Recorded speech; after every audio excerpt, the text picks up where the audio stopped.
Élu. N'ignorez pas ce message si vous êtes tombé sur cette vidéo aujourd'hui. Ce n'est pas un hasard et je pèse mes mots. Il y a des moments ordinaires et il y a des moments marqués par le ciel.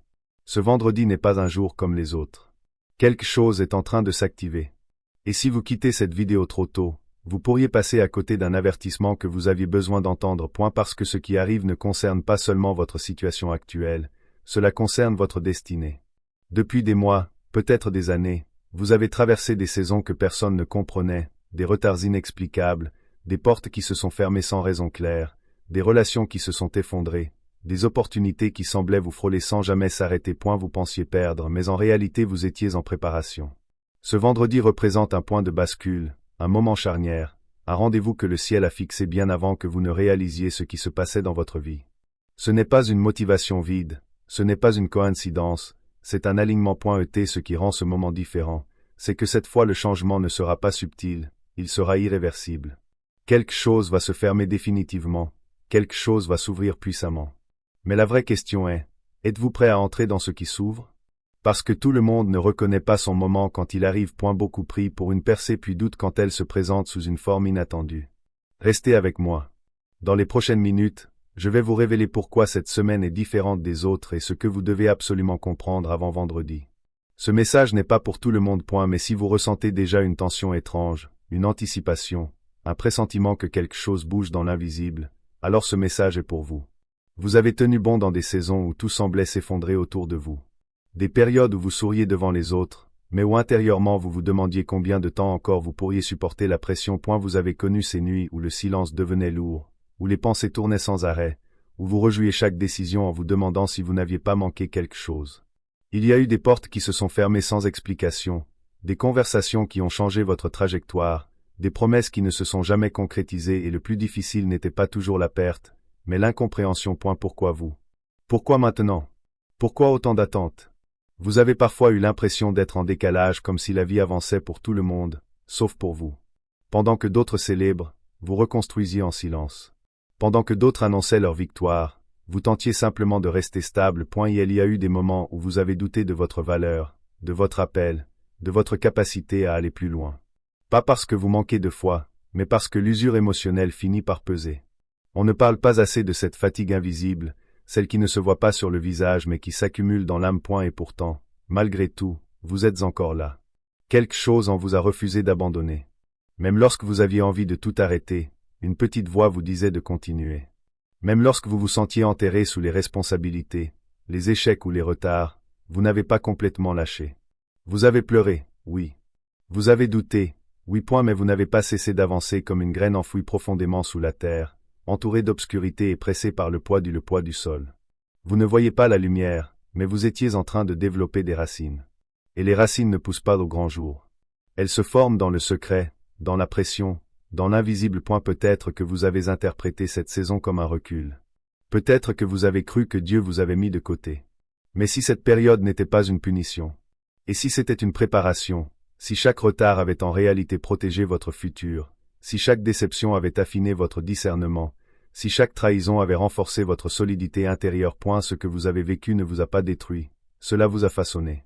Et ce que vous ressentez aujourd'hui, cette fatigue mêlée d'espoir, cette tension mêlée d'anticipation pourrait bien être le signe que quelque chose est sur le point de changer.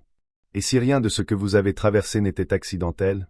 Chaque détour, chaque délai, chaque rupture apparente faisait partie d'un processus beaucoup plus précis que vous ne l'imaginiez. Nous appelons cela des obstacles.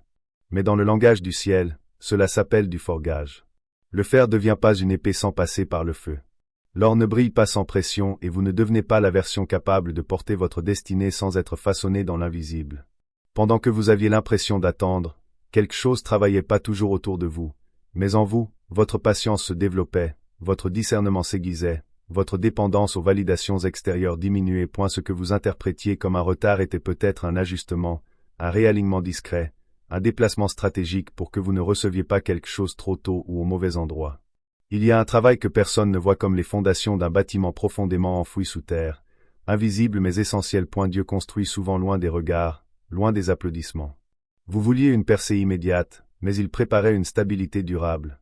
Vous demandiez une porte ouverte, mais il vérifiait d'abord si vous étiez prêt à la traverser sans revenir en arrière. Ce que vous avez vécu n'était pas une série de malchances, c'était une série d'ajustements. Chaque non vous rapprochait d'un oui plus grand. Chaque fermeture élimine aurait pu vous détourner. Chaque saison de silence consolidait votre force intérieure. Et maintenant, si tout cela convergeait vers un moment précis, si ces années de préparation n'étaient pas dispersées mais synchronisées, ce que vous appelez vendredi pourrait bien être le point où tout est invisible devient visible. Ce vendredi n'est pas simplement une date sur un calendrier, c'est un point de convergence, un moment où ce qui semblait dispersé commence à s'aligner. Pendant que vous viviez vos saisons de doute, quelque chose se mettait en place en arrière-plan. Des conversations que vous ignorez, des décisions prises par d'autres, des portes qui se préparent à s'ouvrir au moment exact où vous serez prêt à les franchir. Il y a un alignement en cours. Les bonnes personnes ne vont pas arriver par hasard, mais par synchronisation. Certaines connexions seront évidentes, presque naturelles. D'autres sembleront inattendues mais parfaitement chronométrées. Ce ne sera pas bruyant. Ce sera précis comme si chaque pièce trouvait enfin sa place dans un puzzle que vous ne voyez pas encore dans son ensemble. Les opportunités aussi s'alignent pas forcément sous la forme que vous imaginez. Parfois la plus grande percée se présente déguisée en simple conversation, en idées soudaines, en propositions qui semblent modestes au départ. Mais ce vendredi marque un tournant car ce qui se présente ne sera pas ordinaire, ce sera stratégique. Ce sera connecté à votre appel, à votre croissance, à la version de vous que vous êtes en train de devenir. Et c'est là le point essentiel. Ce vendredi ne concerne pas seulement ce que vous allez recevoir, il concerne qui vous devenez en le recevant. Beaucoup demandent une bénédiction, mais peu réalisent que chaque bénédiction exige une nouvelle maturité. Vous n'êtes plus la même personne qu'il y a un an. Vous avez été élargi intérieurement. Votre capacité s'est agrandie. Votre vision s'est clarifiée. Même si tout n'est pas encore visible. Le timing était parfait. Pas selon votre impatience passée, mais selon votre préparation actuelle. Ce qui aurait pu vous écraser hier vous élèvera aujourd'hui. Ce qui vous aurait effrayé auparavant vous trouvera désormais stable et quelque chose va se manifester. Peut-être subtilement au début, peut-être comme un simple déclic intérieur, mais ce sera le signe que la saison change. Restez attentif parce que lorsque le rendez-vous divin arrive, il ne crie pas toujours, mais il transforme tout. Regardez l'histoire de Joseph, un jeune homme avec des rêves immenses, puis soudain trahi par ses propres frères, jeté dans un puits, vendu comme esclave. Tout semblait indiquer une fin prématurée, ensuite faussement accusé, oublié en prison, laissé dans l'ombre pendant des années. Mais chaque humiliation était une préparation. Chaque injustice développait en lui une sagesse, une gestion, une maturité qu'aucune école n'aurait pu enseigner. Et le jour est venu où, en une seule décision, il est passé du cachot au palais. Du rejet à l'autorité. Ce n'était pas un hasard, c'était un timing. Moïse aussi a connu l'exil, sauvé des eaux à sa naissance, élevé dans un palais puis forcé de fuir après une erreur de prince à fugitif. 40 ans dans le désert, loin des projecteurs, loin de toute reconnaissance. Le désert semblait être une punition, mais c'était une formation. Il apprenait la patience, l'humilité, la dépendance. Et quand le moment est arrivé, il n'était plus le jeune homme impulsif du palais. Il était devenu le leader capable de tenir face à Pharaon et de guider un peuple entier vers la liberté. Esther, elle était cachée. Une jeune femme discrète, placée dans un contexte qu'elle n'avait pas choisi. Rien ne la prédestinait à influencer un royaume. Pourtant, au moment précis où son peuple était menacé, sa position est devenue stratégique. Ce qui paraissait être une coïncidence était en réalité un placement divin. Elle n'était pas là par hasard. Elle était là pour un temps comme celui-ci. David a été un roi bien avant de voir la moindre couronne. Encore adolescent, encore berger, choisi alors que personne ne le considérait. Mais après l'onction, il est retourné au champ. Puis il a affronté Goliath. Puis il a servi un roi qui tentait de le tuer. Des années de fuite, de caverne, d'attente. L'onction était réelle mais la manifestation a pris du temps parce que le caractère devait précéder la couronne. Et Daniel arraché à sa terre, plongé dans une culture étrangère, testé, surveillé, menacé, jeté dans une fosse aux lions pour avoir refusé de compromettre sa foi. Et la pression était immense, mais c'est dans cette pression que sa distinction est devenue visible. La loyauté dans l'épreuve l'a conduit à l'élévation devant les rois. Dans chacune de ces histoires, il y avait un puits, un désert, une menace, une caverne ou une fosse.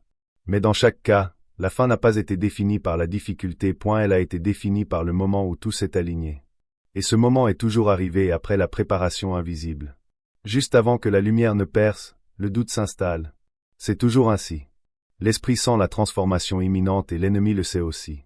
Il guettait, invisible, prêt à déclencher distraction et résistance, et là où l'on s'y attend le moins. Une pensée négative surgit apparemment anodine, mais elle suffit à semer l'hésitation. Une peur latente, un souvenir douloureux, un mot entendu au hasard. Tout devient un piège pour détourner l'élan. Ces attaques ne viennent pas toujours de l'extérieur. Parfois, elles naissent de l'intérieur, de ce dialogue intérieur qui murmure que l'effort est vain, que le changement est impossible. Pourtant, c'est précisément dans ces moments que la percée se prépare. Chaque épreuve, chaque résistance, chaque distraction est un test. L'ennemi espère que l'on cède, mais la vérité est gravée dans cette promesse ancienne. Aucune arme ne prospérera contre toi. La tension atteint son paroxysme. Tout autour semble conspirer contre le mouvement intérieur. Le monde extérieur s'agite. Appel inattendu. Responsabilité soudaine. Interruption constante. Le mental vacille, la patience s'oïse, le cœur s'alourdit.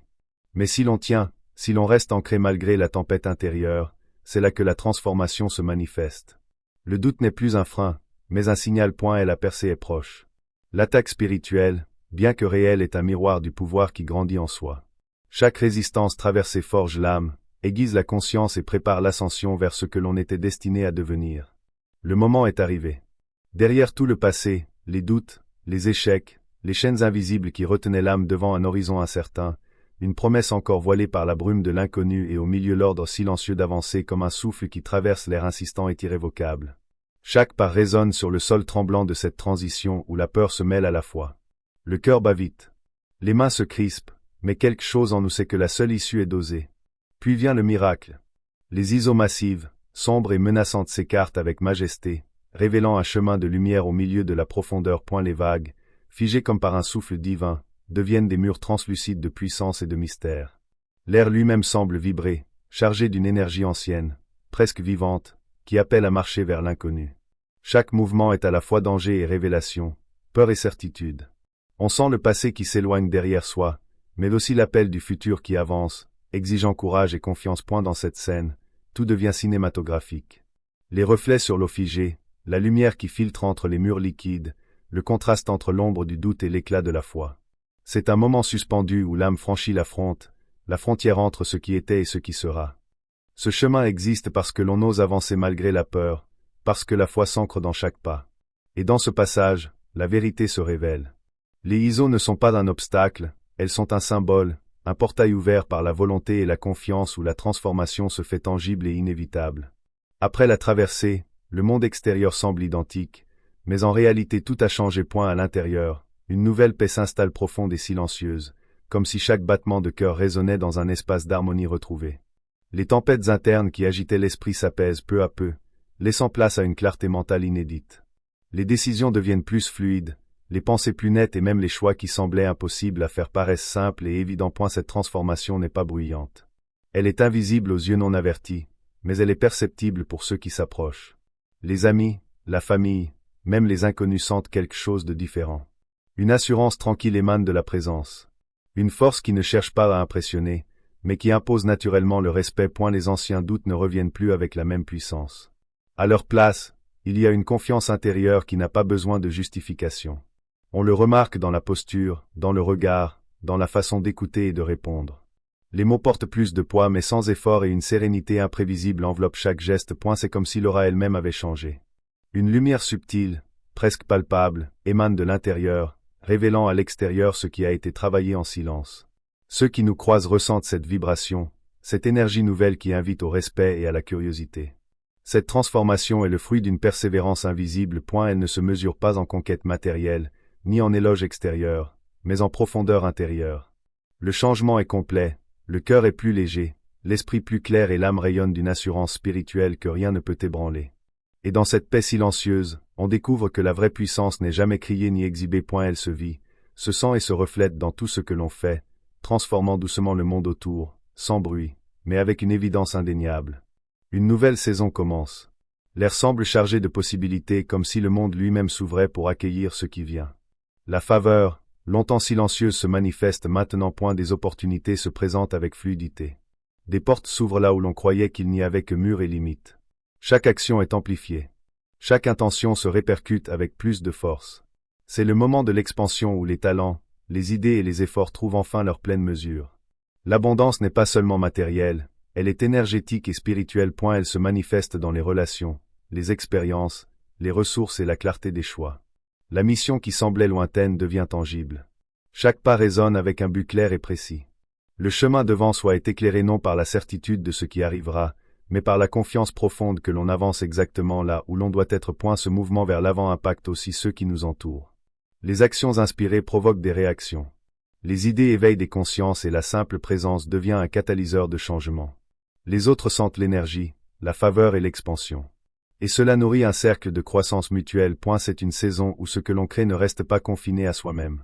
Il se propage, il influence, il transforme. Dans cette phase, chaque décision est cruciale, chaque pas stratégique. L'accélération n'est pas seulement rapide, elle est alignée avec le but. Amplifiée par la faveur et guidée par l'intuition. La confiance et la vision intérieure deviennent les moteurs de cette ascension et le futur encore en partie invisible promet des fruits que l'on n'aurait jamais imaginés. Cette nouvelle saison est un appel à embrasser pleinement l'abondance, la mission et l'impact avec audace et clarté. Sachant que l'univers répond à ceux qui osent avancer avec foi et détermination. Avant vendredi, le temps est sacré pour préparer l'esprit et l'âme. La première étape est le nettoyage mental. Il s'agit de laisser partir tout ce qui encombre l'esprit. Pensées répétitives, inquiétudes inutiles, rancunes accumulées. On prend conscience de ce qui nous retient et on choisit de le libérer un par un. Comme on débarrasse une pièce encombrée pour faire de la place à la lumière. Le pardon est le second pilier. Pardonner ne signifie pas oublier ou accepter l'injustice, mais plutôt se libérer de la charge émotionnelle qui entrave la clarté intérieure. C'est un acte de courage et d'amour-propre qui ouvre le cœur et prépare le terrain pour une énergie plus légère et plus harmonieuse. Le détachement suit naturellement. On observe ses relations, ses possessions, ses ambitions avec un regard détaché, sans renoncer à la vie, mais en ne laissant plus rien dicter l'équilibre intérieur. Le détachement permet de ne plus être prisonnier des attentes, des jugements ou des peurs. Accorder du temps au silence est essentiel. Dans ces moments, loin du bruit extérieur et des sollicitations constantes, l'âme retrouve sa voix. La méditation, la marche en pleine nature ou simplement quelques minutes d'arrêt total suffisent à reconnecter avec soi-même et à ressentir ce qui est vraiment important. Enfin, l'alignement intérieur complète ce processus. On s'assure que chaque action, chaque pensée et chaque intention est cohérente avec ses valeurs et sa mission personnelle. Cette harmonisation intérieure crée une stabilité puissante et prépare le corps, l'esprit et l'âme à accueillir la journée de vendredi avec clarté, énergie et confiance. Ces étapes ne sont pas simplement rituelles, elles sont pratiques et transformatrices. En nettoyant le mental, en pardonnant, en se détachant, en s'immergeant dans le silence et en s'alignant intérieurement, on crée un espace fertile pour l'émergence d'opportunités, de paix et de force. Vendredi ne sera pas seulement un jour, ce sera le reflet visible de la préparation invisible accomplie dans les jours précédents. Chaque transformation intérieure ne reste jamais confinée à soi-même. Elle se propage telle une onde touchant tous ceux qui nous entourent. La famille ressent le changement en premier. Les attitudes deviennent plus calmes, les paroles plus mesurées et les interactions chargées d'une énergie nouvelle. Ceux qui partagent notre quotidien perçoivent subtilement la différence comme si une lumière invisible mais tangible illuminait chaque moment passé ensemble. Ensuite viennent les témoignages visibles. Les amis, collègues ou même de simples connaissances commencent à remarquer le calme, la confiance et l'assurance qui émanent naturellement. Les paroles que l'on prononce, les gestes que l'on pose, les choix que l'on fait servent de guide silencieux, inspirant ceux qui nous observent à élever leur propre état d'esprit. On devient un modèle, non par intention, mais par la cohérence entre ce que l'on vit intérieurement et ce que l'on montre à l'extérieur. Cette lumière intérieure agit comme un aimant. Elle attire les bonnes personnes, les situations alignées et les opportunités qui résonnent avec notre nouvelle fréquence. Les comportements positifs se répandent autour de nous et ce qui semblait être des efforts isolés devient un mouvement collectif. Chaque sourire, chaque acte de bonté, chaque décision alignée génère des cercles concentriques de changement impactant plus largement que ce que l'on peut imaginer. Le ripple effect nous rappelle que la transformation personnelle n'est jamais égoïste. Elle est une contribution à l'évolution de l'environnement. Plus nous élevons intérieurement, plus nous offrons aux autres la possibilité de s'éveiller eux-mêmes. La lumière que nous cultivons devient contagieuse et progressivement le monde autour reflète la paix, la clarté et la puissance tranquille que nous portons désormais. Et maintenant, le moment est arrivé. Le souffle de l'histoire converge ici dans cette déclaration qui résonne au-delà du temps et de l'espace. Vous regarderez en arrière et vous verrez tout ce que vous avez traversé, toutes les épreuves, toutes les résistances et vous comprendrez que chaque pas vous a mené exactement là où vous deviez être. Les mots frappent comme un éclair, secouant les certitudes et révélant la vérité cachée derrière chaque lutte. L'activation spirituelle se fait sentir immédiatement. Le cœur s'ouvre, l'âme s'éveille et une énergie invisible parcourt le corps rappelant que ce que l'on croyait fragile est en réalité invincible. Chaque respiration devient une affirmation. Je suis prêt, je suis aligné, je suis porteur de lumière. Le passé n'est plus un fardeau, et elle est le socle sur lequel la grandeur future se construit. Cette affirmation puissante ne se limite pas à des mots, elle transforme. Elle libère les peurs, dissipe les doutes et installe une certitude profonde que rien ni personne ne pourra éteindre. Tout ce que l'on a cru impossible devient possible. Les visions longtemps enfouies s'éclairent, les intentions s'affermissent et l'esprit se dresse dans une clarté nouvelle. C'est le pic émotionnel ultime, l'instant où la prophétie n'est plus une idée mais une réalité vécue. Ceux qui l'entendent, ceux qui la ressentent sentent que quelque chose de sacré a été activé en eux. Le monde intérieur et extérieur s'alignent et la puissance qui semblait latente devient manifeste. Le climax final n'est pas seulement un moment, il est un appel, une révélation et surtout une promesse que chaque pas vers la lumière a toujours été et sera toujours parfaitement guidé. Merci d'avoir parcouru ce voyage jusqu'ici. Si cette vidéo a résonné en vous, laissez un commentaire avec 777 pour montrer que vous êtes aligné et connecté à cette énergie. Chaque mot compte et crée une vibration qui nous unit. Abonnez-vous pour ne rien manquer des prochaines révélations et laissez un like comme acte de foi. Un geste qui manifeste votre engagement et votre soutien à ce chemin spirituel. Chaque interaction est plus qu'un clic. C'est une contribution à cette communauté qui grandit, qui s'élève et qui transforme ensemble. À vous qui êtes ici et qui dit merci. Votre présence fait la différence. Continuez à rayonner et à inspirer ceux qui vous entourent. M.